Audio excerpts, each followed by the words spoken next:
नमस्कार। आज हम आयुर्वेद के एक बहुत ही गहरे और दिलचस्प सिद्धांत को समझने वाले हैं।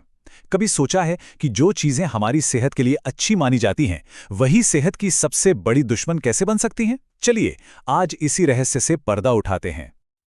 आयुर्वेद में स्वाद को रस कहा जाता है और ये सिर्फ जबान तक ही सीमित नहीं है। ये कोई मामूली चीज नहीं है। हर एक रस का हमारे शरीर पर एक बहुत ही गहरा असर होता है। मतलब मीठा, खट्टा, नमकीन, ये सब अपने आप में एक दवा की तरह काम करते हैं। और यही सवाल आज की हमारी पूरी चर्चा का केंद्र है। जब हम किसी एक ही स्वाद को जरूरत से ज्यादा लेने लगते हैं, तो शरीर का पूरा संतुलन बिगड़ जाता है और यही असंतुलन बीमारियों के लिए दरवाजा खोल देता है। आयुर्वेद में इसी स्थिति को, इसी कंडीशन को अतियोग कहते हैं। मतलब किसी भी रस का अतियोग या जरूरत से ज्यादा इस्तेमाल। यही वो पॉइंट है जहां पौष्टिक से पौष्टिक भोजन भी शरीर के लिए हानिकारक बन सकता है। तो चलिए अपनी इस यात्रा की शुरुआत करते हैं पहले और सबसे पसंदीदा रस से, मधुर रस, यानी कि मीठा स्वाद। आज की हमारी लाइफस्टाइल में शायद यही वो स्वाद है जिसे हम सबसे ज्यादा खाते हैं। तो देखते हैं इसका अतियोग हमारे शरीर के साथ क्या करता है। ये श्लोक हमें बताता है कि जब मधुर रस का सेवन हद से ज्यादा हो जाता है तो शरीर में क्या क्या बदलाव आते हैं। श्लोक कहता है, स्थौल्यम मार्धवमानाहम सादमग्नेस्तथेव च गुरुतामति निद्राम च श्लेष्म वृद्धिम च दर्शयेत्। चलिए अब इसे आसान भाषा में समझते हैं। तो इस श्लोक का सार क्या है? बहुत ज्यादा मीठा खाने से शरीर में भारीपन आता है और मोटापा बढ़ता है, जिसे आयुर्वेद में स्थौल्य कहा गया है। बहुत ज्यादा नींद आने लगती है, जिसे अति निद्रा कहते हैं। शरीर में कफ बढ़ता है, जिससे बार बार सर्दी खांसी जैसी समस्याएं होती हैं। और हमारी जो पाचन शक्ति है वो सुस्त पड़ जाती है, जिससे हर वक्त आलस महसूस होता है। अच्छा, मीठे की बात तो हो गई। अब आगे बढ़ते हैं अगले दो रसों की ओर, अम्ल यानी खट्टा और लवण यानी नमकीन। इन दोनों रसों का स्वभाव शरीर में नमी और गर्मी दोनों को बढ़ाना है। देखते हैं इनका अतियोग कैसे असर डालता है।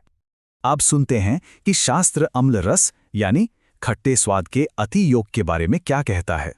इसका प्रभाव काफी तेज और शरीर में गहराई तक जाने वाला माना गया है। बहुत ज्यादा खट्टा खाने से दांतों में एक अजीब सी सेंसिटिविटी या झनझनाहट होने लगती है, जिसे दंत हर्ष कहते हैं।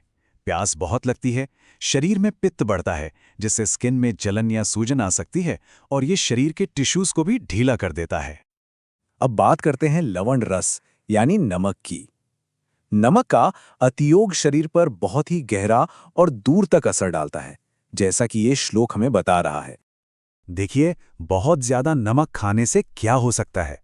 वक्त से पहले झुर्रियां पड़ सकती हैं, बाल सफेद हो सकते हैं या फिर झड़ सकते हैं। इससे भी प्यास बहुत लगती है, शरीर में पानी रुकने लगता है, जिससे सूजन आ सकती है और कई तरह की स्किन प्रॉब्लम्स भी हो सकती हैं। इसे समझना तो बहुत ही आसान है ना। बस सोचकर देखिए, जब बहुत ज्यादा चिप्स या अचार खा लेते हैं तो उसके बाद जो जोर की प्यास लगती है या कभी कभी दांतों में जो झंझनाहट होती है, बस वही तो है खट्टे और नमकीन स्वाद के अतियोग का सीधा सा अनुभव। तो देखिए, अब तक हमने जिन तीन रसों की बात की, मीठा, खट्टा और नमकीन, ये शरीर का निर्माण करते हैं, भारीपन लाते हैं। लेकिन कहानी का एक दूसरा पहलू भी है। अब हम उन तीन रसों की ओर बढ़ेंगे जिनका स्वभाव शरीर की शुद्धि करना और हल्कापन लाना है। पर याद रहे, इनका अतियोग भी उतना ही खतरनाक हो सकता है। तो अब बात करते हैं कटु यानी तीखे और तिक्त यानी कड़वे रस की। ये रस शरीर की सफाई तो करते हैं, लेकिन अगर इनका अतियोग हो जाए तो ये शरीर की जरूरी नमी और पोषण को ही छीन सकते हैं। ये श्लोक कटु रस यानी तीखे स्वाद के अतियोग के प्रभावों को साफ साफ बताता है। इसकी प्रकृति अग्नि की तरह जलाने वाली और सुखाने वाली होती है। मतलब बहुत ज्यादा तीखा या मसालेदार खाना खाने से चक्कर आ सकते हैं, शरीर में जलन महसूस हो सकती है, गला सूख सकता है और सबसे बड़ी बात, ये शारीरिक शक्ति को कम कर देता है। ये शरीर में वात दोष को बहुत तेजी से बढ़ाता है। अब बारी है तिक्त रस यानी कड़वे स्वाद की। हम अक्सर करेला या नीम जैसी कड़वी चीजों को बहुत सेहतमंद मानते हैं, और वो हैं भी, लेकिन इनका भी अतियोग शरीर को नुकसान पहुंचा सकता है। जब कड़वा स्वाद हद से ज्यादा हो जाता है तो ये शरीर के धातु यानी हमारे बॉडी टिश्यूज को ही कमजोर करने लगता है। शरीर में रूखापन बढ़ जाता है, चक्कर आ सकते हैं और ये हमारे शरीर के सभी सिस्टम्स को धीरे धीरे थका देता है। और अब हम आ गए हैं अपने अंतिम रस पर, कषाय, यानी कसैला स्वाद। इसका स्वभाव हर चीज को सिकोड़ना और सुखाना है। ये श्लोक बताता है कि कसैले स्वाद का अतियोग शरीर के अंदर किस तरह की रुकावटें पैदा कर सकता है। ये शरीर के नेचुरल फ्लो को रोकता है। बहुत ज्यादा कसैली चीजें जैसे कच्चा केला या आंवला खाने से मुंह सूखता है, पेट में गैस और कब्ज हो सकती है।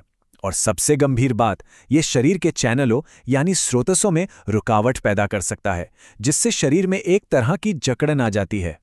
तो हमने अति योग के दुष्प्रभावों को एक एक करके देखा, लेकिन मंजिल निराशा नहीं बल्कि समाधान है।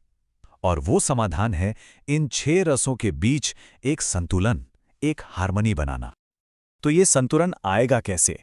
इसका रास्ता बहुत ही सरल है। पहला कदम, अपने भोजन में सभी 6 स्वादों की मौजूदगी को पहचानिए।